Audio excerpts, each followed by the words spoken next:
Welcome to the Daily Sprint, where each day is your opportunity to design exceptionally well. Today we're talking about how you should be thinking about all the AI design tools flooding the product design space. Has design disappeared? I've got good news on this front, but I don't want to spoil it for you, so keep listening as we get into it. And stay to the end for ways you can go even deeper. I'm Daryl Esterbrook, 30 years into UX product design. Yes, times they are a-changin', but the key to design hasn't changed since I started or for thousands of years before me. So hang on tight.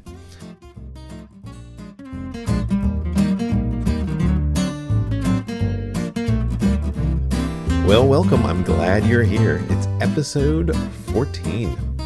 That's my favorite number, times 2.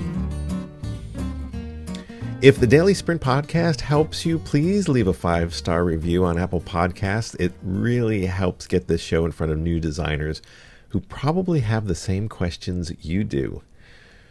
So, have you heard of this thing called AI? Well, AI has descended on design like a raptor that missed breakfast, lunch, and dinner, forgot to pack a snack, and is looking to stock up for the winter. Well, you can't go an hour without a new announcement or tool coming out. It isn't even better than the last one. There's so many of them. They're all claiming to magically deliver screen designs. And in fact, they do. I've tested out a number of them. And you might be tempted to believe your future will be in pushing buttons and being that human in the loop, just reviewing what AI's work has done. Someone asked me last week where I thought design was going to be in 5 years. So you know how you do the 5-year plan for your professional development. And 5 years, in the rate things are changing, I think we should just shorten it to 5 months and maybe we'll be able to figure out what's going to happen. So there is no way to know in 5 years where we're going to be. Is it going to continue? Is it going to get more advanced? Is it going to blow up? Who knows? But we do know that things are moving very fast. And if part of that indication is on LinkedIn, there are so many posts. Maybe it's just my algorithm. I don't know. What about yours? You're seeing things like just successes and how I've used it and how it's totally revolutionizing my process.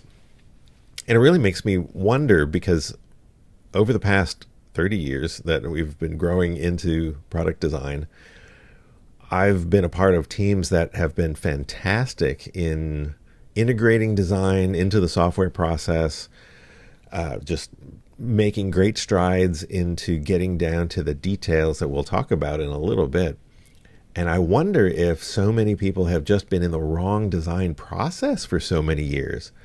And now AI is just coming in front of them and they can prompt and add skills and get these results that it would take weeks to do, when, yes, it takes time, but it doesn't have to take that time. And all the things we're missing out when we just simply rely on what we're seeing. So many use cases. There are a number of things that AI can do. And speed is just one of them, right? We're really seeing that. Obviously, everyone likes the speed, but the thinking through design decisions, I think, is that's the greater value, if we can do that and not just benefit from the speed. So I've noticed a few things in my own work in experimenting with many of these tools, that AI is going to be very good at design ops, or kind of that anything that can be automated. If you're doing something that's repetitive, it probably should be automated. It could be automated. It definitely could be calculated. Things like design system generation or even design system management. I think there's a lot that could be done with how those things are created, deployed even. But it doesn't negate the thinking on the front side of that process. That's critical. And when it comes to AI, I don't see it being a good thinking partner, at least not yet. It's really good at generating options, but it doesn't have the wisdom about its design decisions. So I've had it explain to me why this design is good, and it's accurate. It talks about hierarchy, visual hierarchy, and a lot of other just attributes of what we would normally talk in design reviews, like the technical aspect of it. And absolutely. But there's this art to it. And that's a real thing. Because remember, we're people. We're made both rational and emotional. So we need to reflect both of those in our designs. I don't see it being a cohesive systems thinker either at this point. There's so many things that go into overlapping requirements and things that worked really well in one workflow. You don't need to have multiple screen branches. There's a lot of ways to reuse features. And so there's a complexity that's needed in order to hold all that in real-time thinking as you make new design decisions. And it's always going to agree that whatever you do is awesome. Maybe it'll push back. I've seen a little pushback. But if you've ever been in a stakeholder review meeting, there's real pushback. And sometimes the pushback is not entirely understood. Sometimes the designers, we don't understand what that is. We definitely don't know how to communicate that back or maybe work through that process with a stakeholder.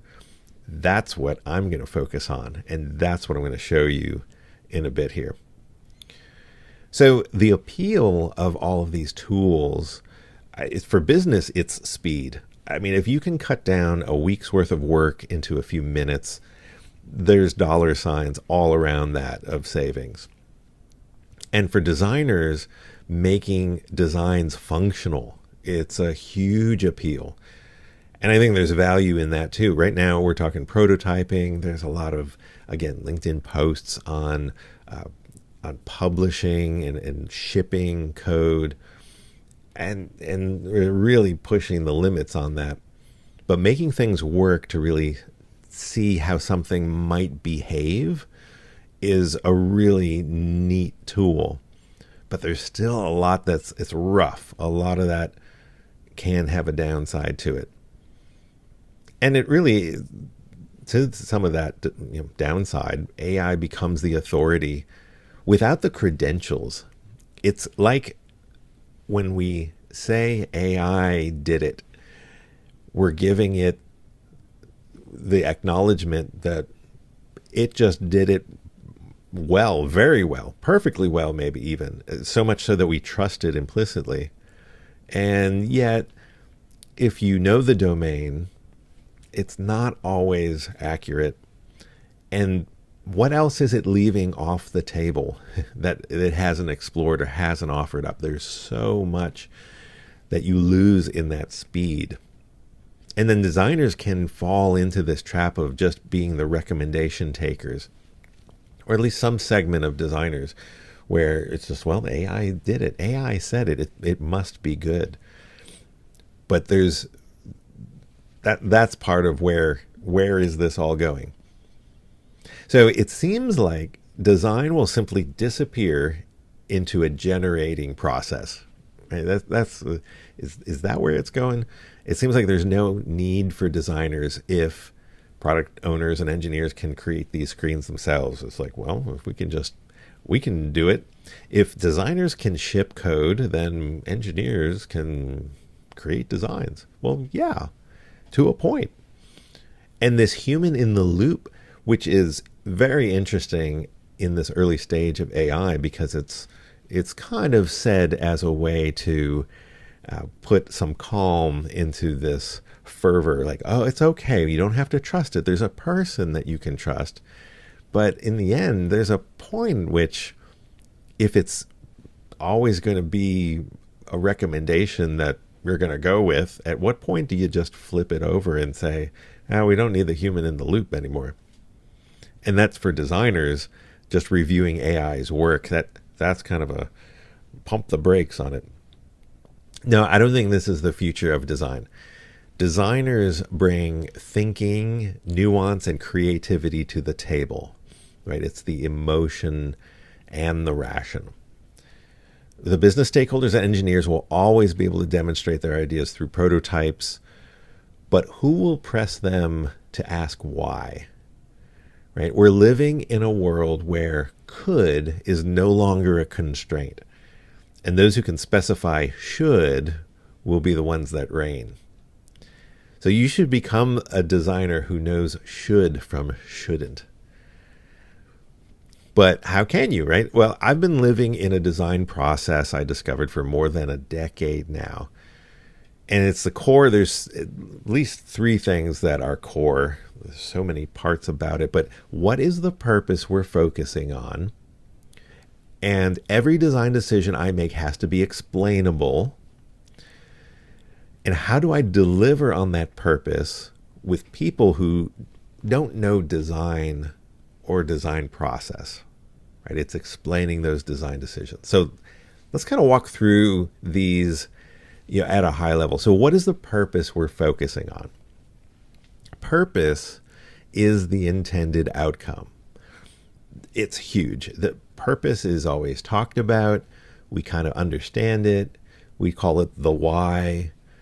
But do we revisit it often?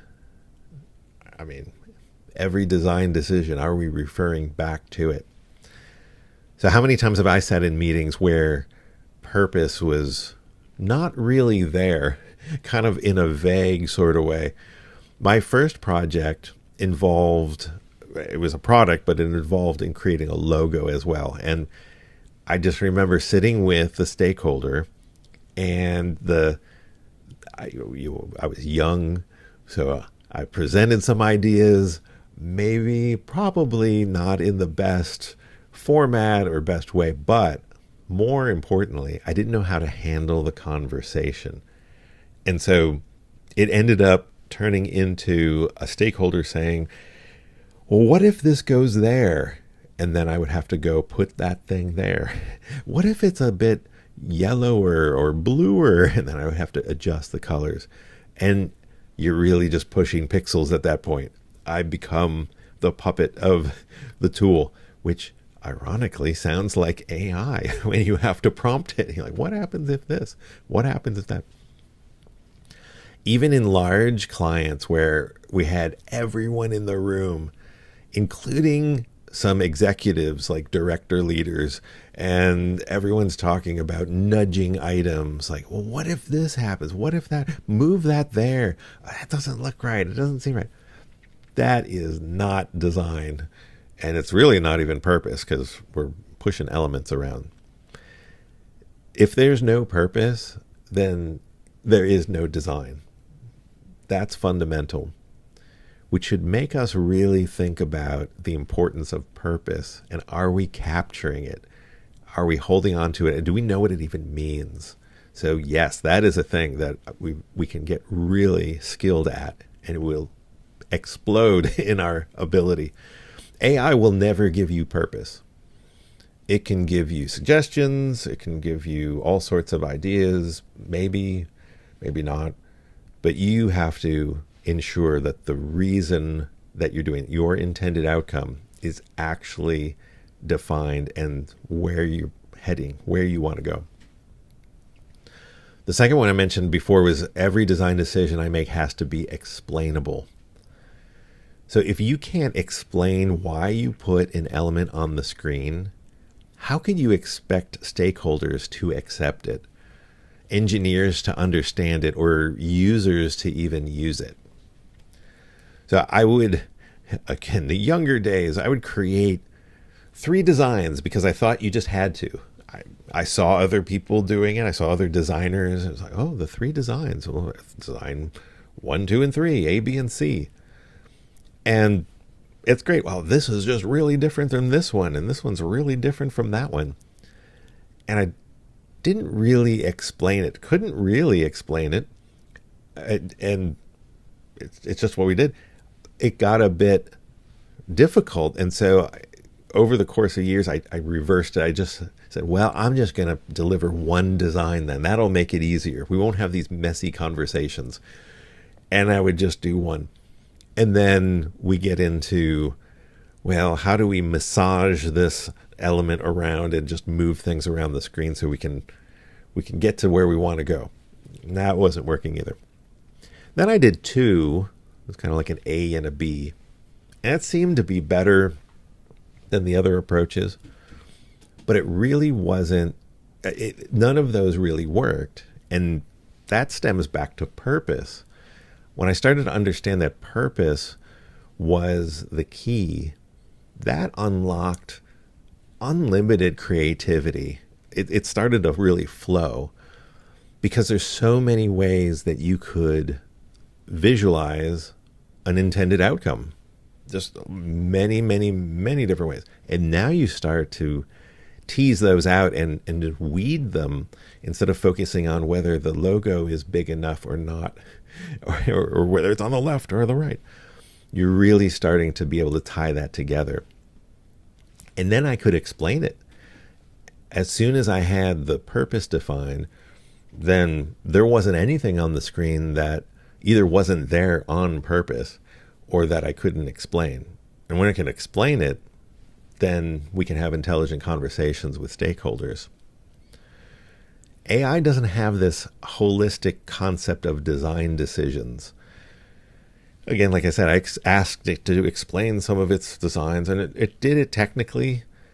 But the question is, even if you had a full report, which you then would have to read, more reading, more non-designing, a human in the loop, do you agree with it? Like, do you know how to agree with this assessment? Because if you don't know the purpose and you don't know design, then you're just accepting what the output is. So that's not good. You have to be able to discern a strong design decision from a weak design decision. Otherwise, you're just pressing yes on the AI. So the third one, how do I deliver on that purpose with people who don't know design? And, you know, everyone has a sense of what works, right? There's kind of this, I'll know it when I see it, which is also kind of dangerous. But stakeholders are looking for outcomes. And there are 3 levels of stakeholder, at least in this subset that we're talking about: business stakeholders, engineers, and users. Like, each of those 3 are distinctly different. They have a uniqueness about them that you could really, leverage any one of those and say, hey, they are looking for a certain kind of outcome for this particular feature. And they have, because of that, they have a different kind of value that they're looking for. So if not just that model, like if you don't understand like those people, it's the actual people in the roles. If you don't understand them personally, you won't be able to deliver the value they're seeking. Because every configuration of team and organization is different. They're going to have a different motivation, slightly different enough that you can't just push a button and out pops value that's relevant. So if you don't understand them, AI won't understand them. You'll be spending days and weeks reskilling the AI to the people you're supposed to be relating to, instead of understanding them and translating that into design decisions. So delivering on the purpose includes accounting for these 3 levels of value simultaneously. When you make a design decision, at first you might make it for one of those stakeholders, but then you have to consider the other 2. And that's going to change your approach. You're going to nuance it a little different. Holding all of that together across product features, it's a huge mind that you have to hold it together. Your context window in your head is leagues better than AI's, especially when I was trying the other day with it, and it said, "Oh, it just shut down the conversation because I ran out of context, and then I had to regenerate it. It was a whole thing, and it was like, okay, so this is difficult, not helpful." And we're just getting started. I think I was like 30 minutes into it too. So that's a day. Yeah, you want to be able to walk these stakeholders through every design decision you make and have constructive and creative conversations. And you can do that. That is possible. So AI is great for automating repetition, but not for feeling the value of a design decision. Right? That's not just intuition, like squishy feely. It's a sense of, what is going to work and what isn't working. You as a designer are more than a human in a loop. You will always be. If you really value design, if you cherish design, then you're going to want to be more than a human in the loop. And you don't need to give away your skills to AI. You could write a skill, that's a thing. But to trust the AI's decision is to give away a skill. It's a thing that you can do that you're not doing for the trade-off of speed, right? And you need to see beyond the tool and connect with the people you're building software with and building software for. Those relationships, that is key. It is the core of what we're doing. So think about this. Design is about problem solving. It always has been, and it always will be. So how skilled are you at identifying this intended outcome? That's the other end of the problem, right? Got a problem, but what's the outcome? Can you identify it every time, in every case? Design is also about helping people. It's about solving a problem that people have and smoothing that out. How skilled are you at identifying the value needs of business stakeholders, engineers, and users? Can you do it? Do you know how? And the last thing, design is about design decisions. So how skilled are you at making every design decision deliver value? Not just making a design decision. Yes, this should be bigger, smaller, darker, lighter, left, right. It's delivering value in that decision. I can tie this back. And how skilled are you at helping stakeholders refine their thinking through the process of design? Because they want outcomes, but they haven't seen it all yet. And what they think is the direction to go, until we visualize it, experiment with it, try it out, we won't know. And you have to help them navigate through it, not just show them a screen and expect them to pick one.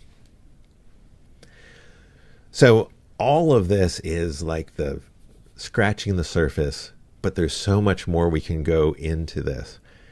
And I've done that for you. I've put this package together on Designy Academy called Design for Value. So value, like we've talked about, it's at the very fabric of product design, but do you know how to deliver it every day? We talk the daily sprint. It's a daily sprint. Every day you're designing, are you able to do that? So this is a masterclass because it's serious. It's not a casual topic, but it addresses two parts of design, right? How to identify those three levels of value in your product and how to bake value into your product's design while talking to non-designers, pretty much everyone else. You can kind of think of this as a 101 course if you're a new designer, or like a 590 course if you're a senior designer. Like I I think every designer will get something out of this that they didn't know. And that's the value in looking at something holistically like this. So through this course video content, I'll walk you through the process that I use for making everyday design choices that result in outcomes that stakeholders are expecting. And that's why we're here. So it's academy.designy.com. And you click on the Design for Value Masterclass. You can read all about it. I've got a welcome video. You can view a sample of one of the lessons. And if you enroll, you can start immediately. It's self-paced, so you can take your time. You can watch what you need to watch and really think about it, come back. One of the added bonuses of doing this is you can ask me questions at any point in the course. And that's not an AI aspect of it. It's me. So you'll leave a comment. There's a discussion area, and I'll respond. I think it's so important that we connect as people, but that I can fill in the gaps, because as much as I'd love to put it all out there and you understand it perfectly, there's going to be some gaps. So that's what I'm here for. So academy.designy.com, and click on that Design for Value Masterclass and enroll. I'd love to see you there. And some other ways that you can just help support the Daily Sprint: subscribe to this podcast. And if you do, please leave a 5-star review. Right? We want other designers to know that they can come and listen. And if you could share this would be great. Other designers, people you know, would really benefit from even this podcast. So do that. And if you have a design story to tell, like I told you a few stories of my earlier days and what you've learned over the years as a product designer, I would love for you to apply to be a guest on the Daily Sprint. So you can go to designy.com. At the bottom of the screen, on any screen, I've got a button to become a guest on the Daily Sprint. Just read that, fill it out, and if we're a fit, then I'll look forward to joining you here. And just sign up for the free newsletter at designy.com. It's design with a Y.com. So thanks for listening to the Daily Sprint. Remember, today is a great day to design with a Y. See you next time.